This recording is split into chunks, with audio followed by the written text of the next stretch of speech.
Alhamdulillah Rabbil Alamin. Wassalatu wassalamu ala rasulihil mursalin wa ala alihi wa ashabihi ajma'in. Qala Allah Ta'ala fil Qur'anil Azim wal Furqanil Majid, kuntum khaira ummatin ukhrijat lin-nas ta'muruna bil ma'rufi wa tanhauna 'anil munkar. Sadaqallahu maulana al-azim wa sadaqa rasuluhu an-nabiyyul karim wa nahnu ala dhalika min ash-shahidin wa ash-shakirin walhamdulillahi rabbil alamin. புகழ் அனைத்தும் அல்லாஹ் ஜல்ல ஷானஹு தஆலாவிற்கே உரித்தாகுக. எம்பெருமானார் ஸல்லல்லாஹு அலைஹி வஸல்லம் அவர்களின் மீதும் அவர்களை பின்பற்றிய உத்தம சத்திய சஹாபாக்கள், தாபிஈன்கள், தபா தாபிஈன்கள், சுஹதாக்கள், சாலிஹீன்கள், நாதாக்கள், நல்லவர்கள், குறிப்பாக நம் அனைவரின் மீதும் அல்லாஹ்வின் சாந்தியும் சமாதானமும் என்றென்றும் நிலவுக.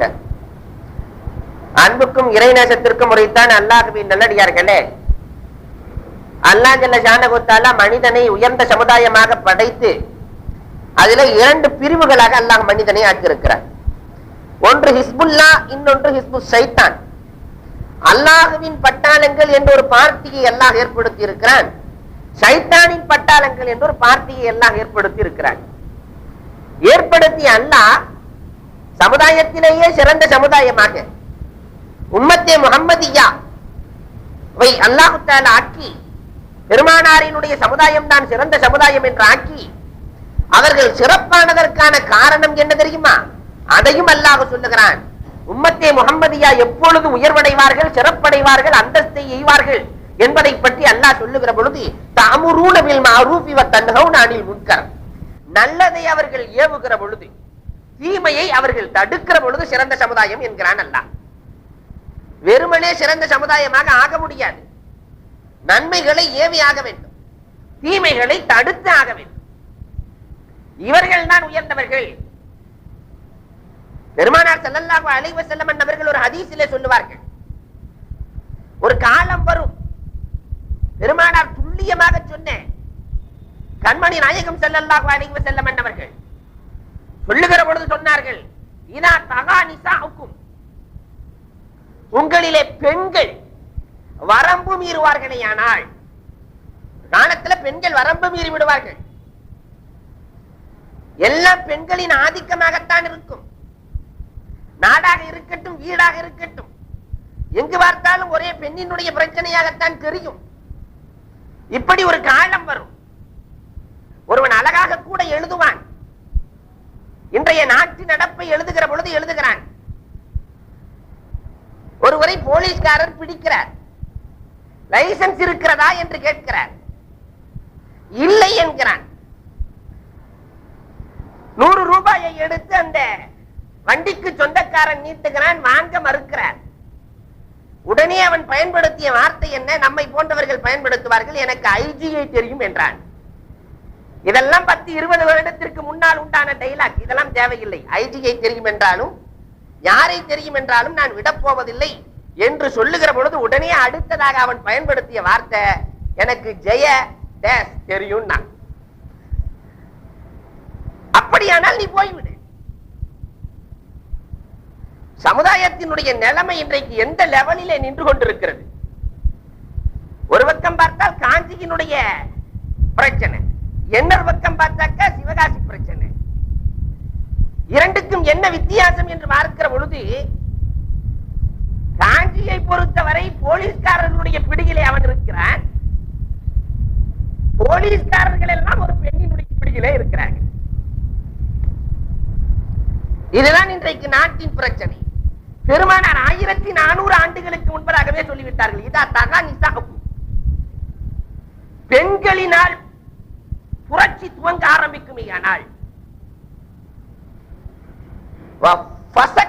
சபாவுக்கும், வாலிபர்கள் பாவத்திலே மூழ்க ஆரம்பிப்பார்களே. ஆனால் வாலிபர்களிடத்தில் விதவிதமான பாவங்கள் குடிகொள்ள ஆரம்பித்தார். இன்றைக்கு அதிகமான பாவங்களிலே யார் ஈடுபடுகிறார்கள் என்று பார்க்கிற பொழுது நிறைய இளைஞர்களை காணலாம். நீங்கள் மனப்போரை விட்டு விடுவீர்களே, ஆனால் மனதுக்குள்ளே போர் செய்ய வேண்டும். அல்லாஹ் தடுத்ததை நிறுத்த வேண்டும், பெருமானார் தடுத்ததை விட வேண்டும். அப்படி விடாத காலம் ஒன்று வறுமையானால் சகாபாக்கள் எல்லாம் கேட்கிறார்கள், நாயகமே இப்படி ஒரு காலம் வருமா? பெண்கள் எல்லாம் புரட்சி செய்வார்களா? என்ன நாயகமே, அடங்கி கிடக்கிற பெண்களை புரட்சிக்காரர்கள் என்றல்லவா சொல்லுகிறீர்கள்? வாலிபர்களிடத்தில் எல்லாம் என்ன பாவங்கள் அதிகமாகுமா? நாயகமே, எங்களால் சிந்திக்கவே முடியவில்லையே நாயகமே. பெருமானார் சொன்னார்கள், இதை விட மோசமாக நடக்கும் என்றார்கள். வாசத்தும் அது என்ன நாயகமே என்று கேட்கிற பொழுது, நல்லதை ஏவ மாட்டார்கள், தீமையை தடுக்க மாட்டார்கள். தீமை நடந்து கொண்டே இருக்கும், தடுக்க மாட்டார்கள். நன்மைகளை ஏவுகிற பழக்கத்தை கொள்ள மாட்டார்கள். தொழுகைக்கு வருவார், பக்கத்து வீட்டுக்காரர் உறங்கிக் கொண்டிருப்பார். அவர் உறங்கினால் நமக்கு என்ன என்று வந்து விடுவார்கள். யாராவது தொழுகைக்கு வருகிற பொழுது அடுத்த வீட்டுக்காரர்களை அழைத்து வந்தவர்கள் யாராவது உண்டா? அவருடைய தொழுகையின் நன்மை இவருக்கு கிடைக்குமே. நோன்பு வைத்தீரா என்று பக்கத்து வீட்டுக்காரரை கேட்டு பழக்கம் இல்லை. உணவு உண்டீரா என்று பக்கத்து வீட்டை கேட்டு பழக்கம் இல்லை. நல்லதை ஏவவும் மாட்டார்கள், தீமையை தடுக்கவும் மாட்டார்கள். சகாபாக்கள் கேட்கிறார்கள், நாயகமே இதுவும் நடக்குமா? அக்காயினும் தாலிக்கையா ரசூலல்லாஹ், இதெல்லாம் நடக்குமா நாயகமே? நாங்கள் எல்லாம் நன்மையை பார்த்தால் எத்தனை பேர்களுக்கு நாங்கள் அதை சொல்லிக் கொண்டிருக்கிறோம். தீமைகளை நாங்கள் எப்படி தடுக்கிறோம் நாயகமே? அது நடக்காதா? பெருமானார் சொன்னார்கள், வாஷத்து மின்ஹு, இதை விட மோசமா ஒரு காலம் வரும் என்றார்கள். இதை விட மோசமாக ஒரு காலம் வரும்.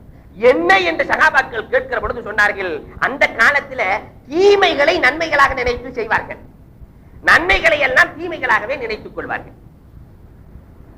நிறைய தீமைகள் நன்மைகளாக ஆக்கப்படும், தீமைகள் ஏவப்படும். அதை செய்யுங்கள், இதை செய்யுங்கள், தீமைகள் ஏவப்படும். நாடு முழுவதும் பிரச்சாரம் நடக்கும், தீமைகளின் பிரச்சாரம். நன்மைகள் தடுக்கப்படும். இன்றைக்கு அது நடக்கிறதா இல்லையா? பள்ளிகளிலே கூச்சங்களும் குழப்பங்களும் ஏற்படுத்தப்படக்கூடாது.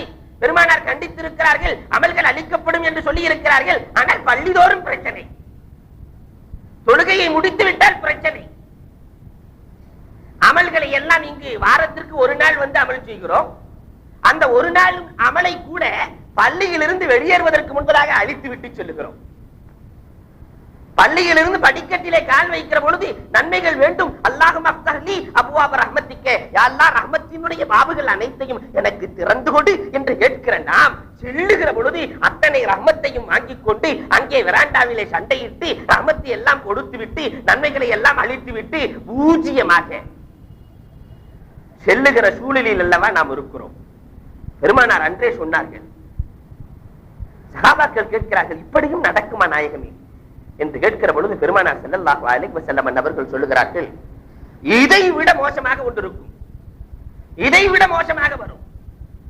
நாயகமே, அது என்ன நாயகமே என்று கேட்கிற பொழுது, தன்னுடைய பெற்றோரை மதிக்காத குழந்தைகள் உருவாக்கி விடுவார்கள். இதை விட மோசம் என்ன இருக்க முடியும்? பாலூட்டி சீராட்டி வளர்த்தி உருவாக்கி ஆளாக்கி திருமணம் முடித்து வைத்து இது எல்லாம் முடித்ததற்கு பிறகு தந்தையே வெறுக்கிற, தாயையே வெறுக்கிற குழந்தைகள் உருவாக்கி விடுவார்கள் என்று சொல்லுகிற பொழுது சஹாபாக்கள் கண்ணீரை சிந்துகிறார்கள், வடிக்கிறார்கள். பெருமானார் அப்பொழுதுதான் சொன்னார்கள், கண்மணி நாயகம் ஸல்லல்லாஹு அலைஹி வஸல்லம் அவர்கள் சொன்னார்கள், இந்த நிலை வருமேயானால் நீங்கள் நல்லதை ஏவுங்கள், தீமையை தடுங்கள். இல்லை என்று சொன்னால் தண்ணீரிலே உப்பு எப்படி கரைகிறதோ அதை போன்று ஈமான் உங்களை விட்டும் கரைந்து விடும் என்றார்கள் பெருமானார் ஸல்லல்லாஹு அலைஹி வஸல்லம் அவர்கள். இன்றைக்கு சமுதாயத்தினுடைய நிலையை நாம் எண்ணி பார்க்கிறோம், நம்முடைய குடும்பங்களின் நிலையை எண்ணி பார்க்கிறோம். நன்மையை ஏவி இருக்கிறோமா? தீமைகளை தடுத்திருக்கிறோமா?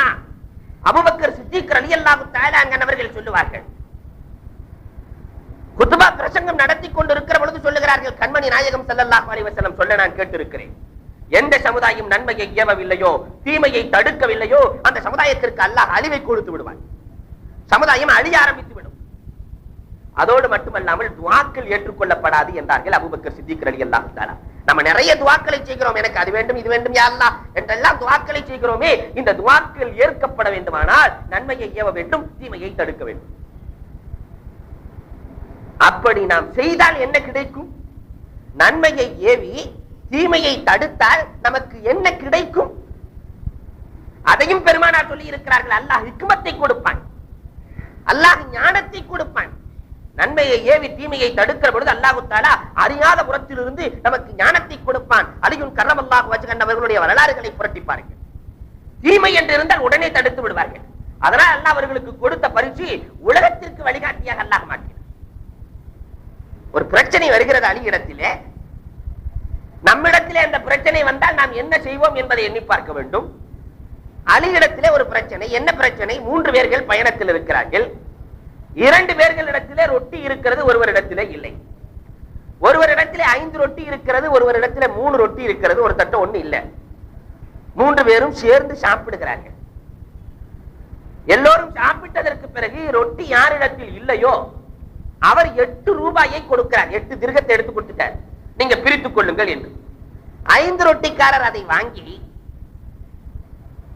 5 திர்கத்தை தான் எடுத்துக்கொண்டு 3 ரொட்டிக்காரருக்கு 3 திர்கத்தை கொடுக்கிறார். வந்ததே கோபம் 3 ரொட்டிக்காரருக்கு. எல்லாம் சமமாகத்தானே சாப்பிட்டோம். பொதுவாகவே இதை பல கோணத்திலே பார்க்கலாம். எல்லாம் சமமாகத்தானே சாப்பிட்டோம், அதனால் சமமாகத்தான் பிரிக்க வேண்டும். காசு என்றாலே பிரச்சனை வந்துவிடும். 4 4ஆகத்தான் பிரிக்க வேண்டுமே தவிர 5 3ஆக பிரிக்க கூடாது. நான் 5 ரொட்டி போட்டு இருக்கிறேன் அப்பா, அதனால் 5 எடுத்துக்கொண்டேன் என்று சொல்லி பார்க்கிறார். கேட்கவில்லை. பிரச்சனை அழிக்கு செல்கிறது. அலிரலி எல்லாம் விசாரிக்கிறார்கள். 3 ரொட்டிக்காரரை பார்த்து சொன்னார்கள், நியாயப்படி உனக்கு தீர்ப்பளிக்க வேண்டுமா என்றார்கள். நியாயத்திற்குத்தானே நானே வந்திருக்கிறேன், நியாயமாகத்தான் தீர்ப்பளிக்க வேண்டும். அப்படியானால் உனக்கு சேர வேண்டியது 1 திர்கம் தான் என்றார்கள். 3 ரொட்டிக்காரரை பார்த்து சொன்னாங்க, உனக்கு சேர வேண்டியது 1 ரூபாய் தான். காரணம் என்ன தெரியுமா? ஒவ்வொரு ரொட்டியையும் 3 துண்டாக போடுங்கள். 3 பேர் சரிசமமா தானே சாப்பிட்டுருக்கீங்க. ஒரு ரொட்டியை 3 துண்டாக போடுங்கள். 5 ரொட்டி 15 துண்டாச்சு. 3 ரொட்டிக்கு 9 துண்டாச்சு. 15 9 மொத்தம் எத்தனையாச்சு? 24. ஒவ்வொருத்தரும் 8 துண்டு சாப்பிட்டுருக்கீங்க. ஒவ்வொருவரும் 8 துண்டு சாப்பிட்டு இருக்கிறீர்கள். 8 துண்டுக்காக அவர் 8 ரூபாய் கொடுத்திருக்கிறார். 5 ரொட்டிக்காரர் தான் 8 துண்டு சாப்பிட்டது போக 15ல 7 துண்டை இந்த நபருக்கு கொடுத்திருக்கிறார். 3 ரொட்டிக்காரர் 8 துண்டு சாப்பிட்டது போக 1 துண்டு அவருக்கு கொடுத்திருக்கிறார். அவர் 7 கொடுத்திருக்கிறார், இவர் 1 கொடுத்திருக்கிறார். அதனால் 7 அவருக்கு செல்ல வேண்டும், 1 இவருக்கு செல்ல வேண்டும் என்று தீர்ப்பளித்தார்கள். இன்றைக்கு நம்முடைய நீதிபதிகள்கிட்ட கொண்டு போய் கொடுத்தா என்ன நடக்கும்? இன்னைக்கு நடக்கிற பிரச்சனை மாதிரிதான் இருக்கும். இந்த நியாயமான தீர்ப்புகள் நல்லதை எங்கிருந்தாலும் செய்ய வேண்டும், தீமையை எப்படியும் தடுத்தே தீர வேண்டும் என்று அலி ரலியல்லாஹு தஆலா இருந்த காரணத்தினால் அல்லாஹ் அவர்களுக்கு ஞானத்தை கொடுத்தார். எந்த அளவிற்கு ஞானத்தை கொடுத்தான்? வரலாறுகளை நீங்கள் கொஞ்சம் புரட்டி ஆய்வு செய்து பாருங்கள். 10 பேர்கள் வருகிறார்கள் அலி ரலியல்லாஹு. 10 பேர்கள் வந்து ஒரே ஒரு கேள்வியை எழுப்புகிறார்கள். கேள்வி ஒன்று, ஆனால் 10 விதமாக பதில் சொல்ல வேண்டும் என்றார்கள். எதற்குமே அஞ்சாதவர்கள் அலி ரலியல்லாஹு. இதை போன்று பல ஆயிரக்கணக்கான கேள்விகளுக்கு விடையளித்தவர்கள் அலியுன் கர்ரமல்லாஹ். உலகத்தினுடைய கல்விகள் எல்லாம் பெருமானாரின் மூலமாக என்றால் அந்த கோட்டையினுடைய வாயில் அலி ரலியல்லாஹு தஆலா தான். வாயில் இல்லாமல் வெளியே வர முடியாது. கண்மணியினுடைய கல்விகள் எல்லாம் வெளியே வர வேண்டுமானால் அலி என்ற வாயில் இல்லாமல் வர முடியாது. அலி ரலியல்லாஹு என்ன கேள்வி கேளுங்கள் என்றார்கள். ஒரே கேள்வி, கல்வி சிறந்ததா செல்வம் சிறந்ததா? 10 பேருக்கும் 10 பதில் வர வேண்டும் என்றார்கள். ஒரே வார்த்தையில சொல்லிடலாம், ஆனால் 10 பேர்களுக்கு 10 விதமான பதிலை கொடுக்க வேண்டும் என்று சொல்லுகிற பொழுது அலி ரலியல்லாஹு முதல் நபரை அழைக்கிறார்கள். வாருங்கள் என்று சொல்லிவிட்டு சொன்னார்கள், கல்விதான் சிறந்தது என்று சொல்லி சொல்லுகிறார்கள். கல்வி என்பது நபிமார்களின் சொத்து. நபிமார்கள் சொத்து சுகத்தை வைக்கவில்லை, கல்வியைத்தான் சமுதாயத்திற்கு விட்டு சென்றிருக்கிறார்கள். வலிமார்களின் சொத்து, சுகதாக்களின் சொத்து, சாலிஹீன்களின் சொத்து, நல்லவர்களின் சொத்து கல்வி. ஆனா உலகத்தில் அழிக்கப்பட்டவனுடைய சொத்தை ஃபுல்லா பாருங்க. நம்ரூத் அழிக்கப்பட்டான். எதற்காக? காசின் மீது கொண்டிருந்தான் மோகம். ஷத்தாதினுடைய வரலாறுகளை பாருங்கள். நம்ரூத், ஹாமான், ஃபிரௌன் எல்லோரும் அழிக்கப்பட்டார்கள் பணத்திற்காக. பணத்தின் மீது அவர்கள் பேராசை கொண்டார்கள், அழிக்கப்பட்டார்கள். அப்ப பணம் என்பது இந்த ஃபிரௌன் ஹாமானுடைய சொத்து, கல்வி என்பது நபிமார்களின் சொத்து. எனவேதான் கல்வி சிறந்தது என்று சொன்னேன். நீ போய்விடு. அடுத்த ஆளை கூப்பிட்டாங்க. 2ஆம் நபர் வாருங்கள். சொன்னார்கள், கல்வி என்பது உன்னை பாதுகாக்கும், செல்வத்தை நீ பாதுகாக்க வேண்டும். உலகத்துல கல்வியாளர்களுடைய வரலாறுகளை ஃபுல்லா பாருங்க. கல்வியாளர்களை கல்வி பாதுகாக்கும். இந்தியாவை இன்றைக்கு உயர்த்துவேன் என்று சொல்லுகிற தகுதி ஒரு தனி மனிதன் படைத்திருக்கிறார் என்றால் அவருடைய கல்வியின் காரணமாகத்தானே படைத்திருக்கிறார். மூன்றாம் நபர் அழைச்சு உனக்கு விடையளிக்கிறேன் என்று சொல்லிவிட்டு அழைக்கிறார்கள். செல்வத்திற்கு விரோதிகள் அதிகம், கல்விக்கு நண்பர்கள் அதிகம், சென்று விடு என்றார்கள். செல்வம் எங்கே இருக்கிறதோ அங்கே விரோதம் ஆட்டோமேட்டிக்காக இயற்கையாகவே உருவாகிவிடும். கல்வி எங்கே இருக்கிறதோ, அறிவு எங்கே இருக்கிறதோ அங்கே வண்டுகள் பறந்து வருவதை போன்று வந்து கொண்டே இருப்பார்கள். அதனால் தான் சொல்லுவான் ஒரு கவிஞன்,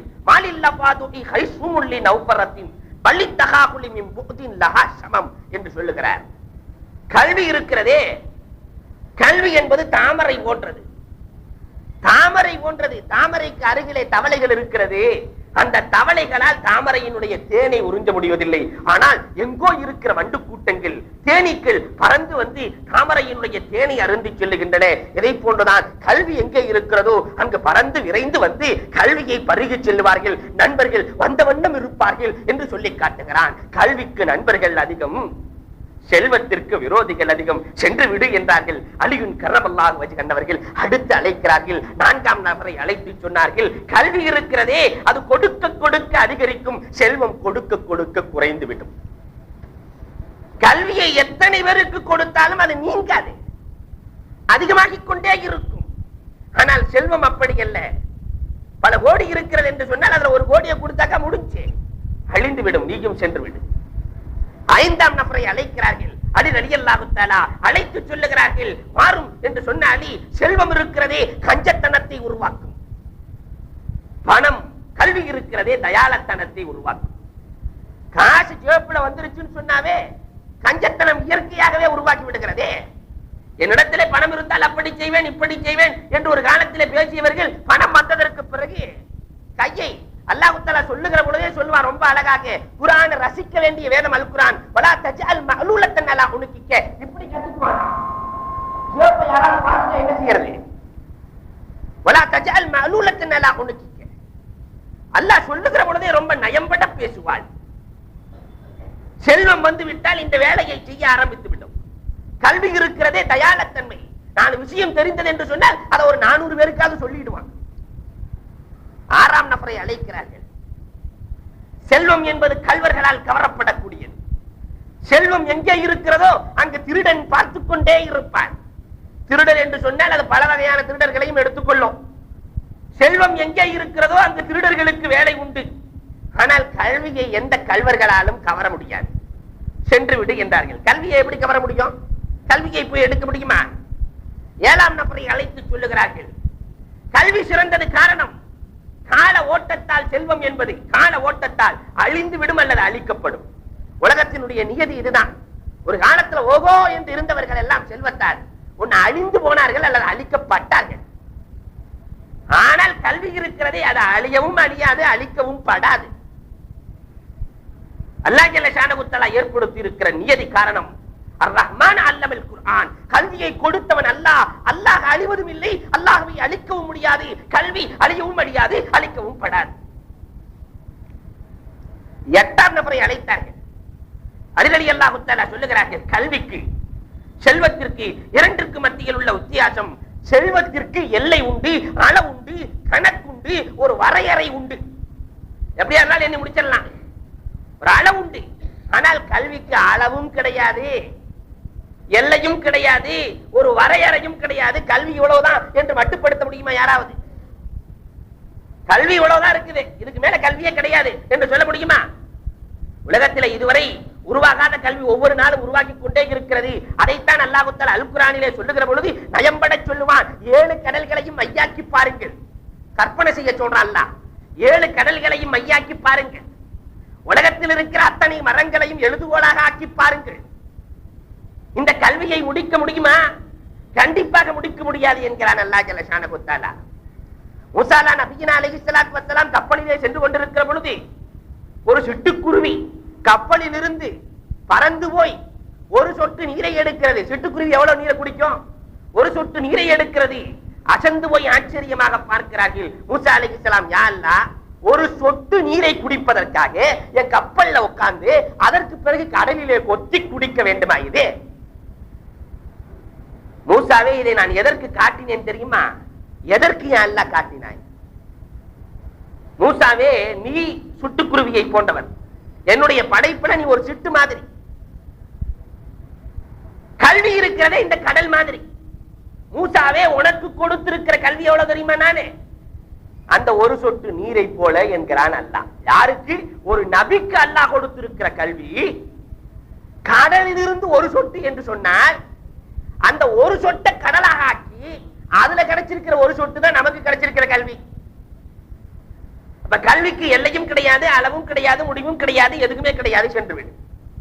9ஆம் நபரை அழைக்கிறார்கள், அலியுன் கர்ரமல்லாஹு வஜ்ஹு. அழைத்து சொல்லுகிறார்கள், செல்வம் இருக்கிறதே உள்ளத்திலே உல்மத்தை, இருளை ஏற்படுத்திவிடும். கல்வி இருக்கிறதே உள்ளத்திலே பிரகாசத்தை ஏற்படுத்திவிடும். உள்ளத்தை பாதுகாப்பது கல்வி, உள்ளத்தை இருளாக ஆக்குவது இந்த செல்வம். செல்வம் வந்ததுக்கு பின்னாடி நண்பர்களைய மறந்துடுறான், சொந்த பந்தங்களை மறந்துடுறான். காசு இல்லாத பொழுது எல்லா சொந்தமும் இவனுக்கு தேவை. காசு வந்தது, இவன் தனியாக செல்ல வேண்டும் என்று ஆசைப்படுகிறான். இன்றைக்கு சேலத்தையே எடுத்துக்கொண்டால், சேலத்துல எந்த இடம் அவுட்டரா இருக்குதோ அந்த இடத்துக்கு வேல்யூ அதிகம்.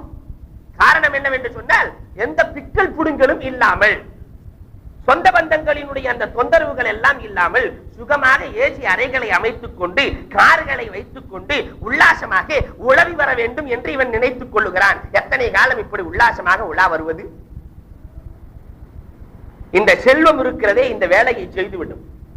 உள்ளத்திலே இருளை ஏற்படுத்தி அனைத்தையும் மறக்கடிக்க செய்துவிடும். ஆனால் கல்வி இருக்கிறதே அப்படி இருக்காது. உள்ளத்திலே பிரகாசத்தை கொடுக்க ஆரம்பித்து விடும். உள்ள பிரகாசத்தின் காரணமாக 100 பேர்களுக்கல்ல, உலகத்தில் இருக்கிற அத்தனை பேர்களுக்கும் அந்த கல்வி பிரகாசத்தை அளித்துக் கொண்டே இருக்கும். அதை சூரியன் என்று சொல்லலாம், அதை சந்திரன் என்று சொல்லலாம், எப்படி வேண்டுமானாலும் கல்வியை சித்தரிக்கலாம் என்று சொல்லி காட்டுகிறார்கள். அலியும் கர்ரமல்லாஹு வஜ்ஹு. அடுத்ததாக அழைக்கிறார்கள், 10ஆம் நபரை அழைத்தார்கள். ஒரே கேள்விக்கு 10 விதமான விளக்கங்கள் அடுத்து அழைத்து சொல்லுகிறார்கள். 10ஆம் நபரை பார்த்து சொன்னார்கள், கல்வியும் செல்வமும் எப்படிப்பட்டது தெரியுமா? செல்வம் என்பது ஆணவத்தை உண்டாக்கும், கல்வி என்பது அடக்கத்தை உண்டாக்கும் என்றார்கள்.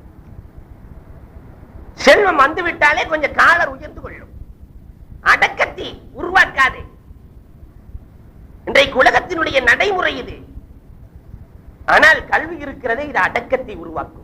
கற்றவர்கள் என்றைக்கும் அடங்கி நடப்பவர்கள் என்று சொல்லி 10 பேர்களுக்கு ஒரு கேள்விக்கு 10 விளக்கத்தை அளித்ததற்கான காரணம் என்ன? அம்ரும் பில் மாரூஃப் நஹ்யுன் அனில் முன்கர், நல்லதை ஏவுவது, தீமையை தடுப்பதில் அலியை விட சிறந்தவர்கள் யாரும் கிடையாது. எனவே அல்லாஹ் அவர்களுக்கு பரிசாக கொடுத்தான் ஹிக்மத், ஞானத்தை.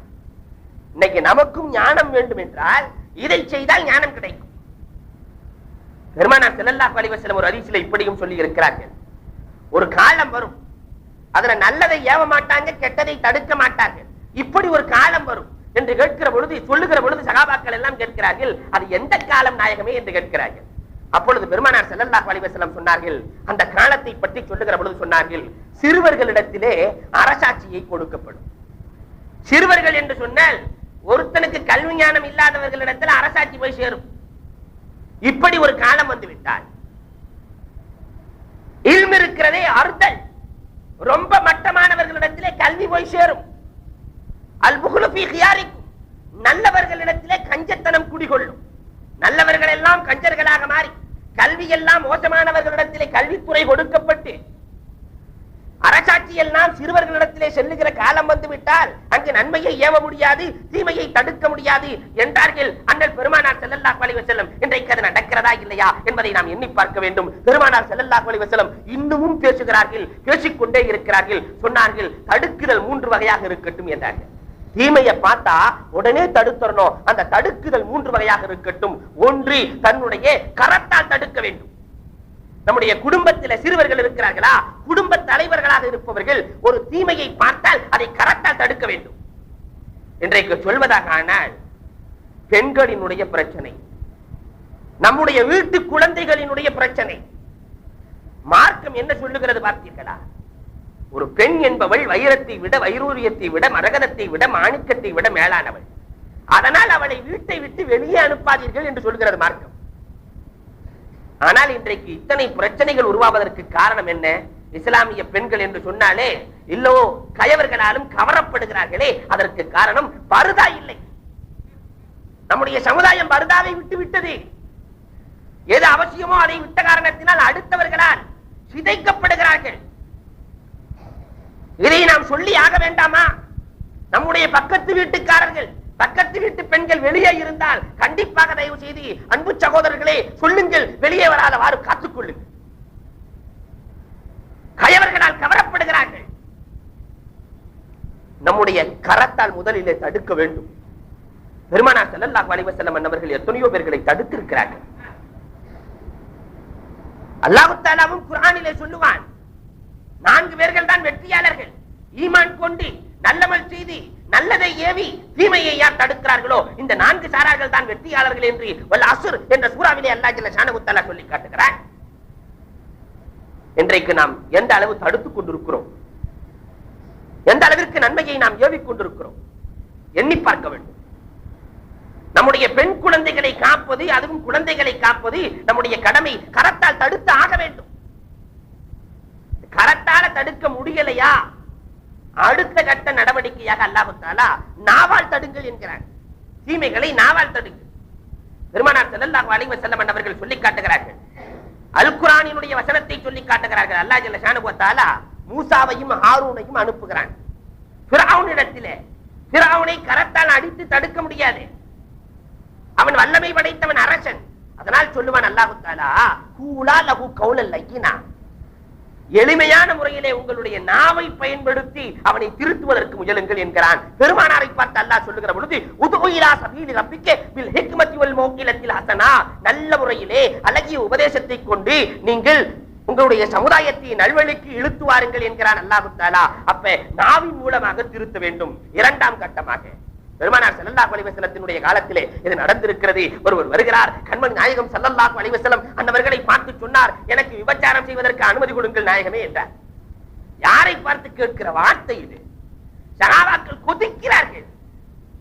அப்பொழுது சொல்லுவார், எனக்கு கண்டிப்பாக கொடுத்தாக வேண்டும். பெருமானார் ஸல்லல்லாஹு அலைஹி வஸல்லம், உன்னுடைய சகோதரியை யாராவது ஒருவர் விபச்சாரம் செய்தால் நீ தாங்கிக் கொள்வாயா என்று கேட்கிற பொழுது சீரிப்பாய்கிறார்.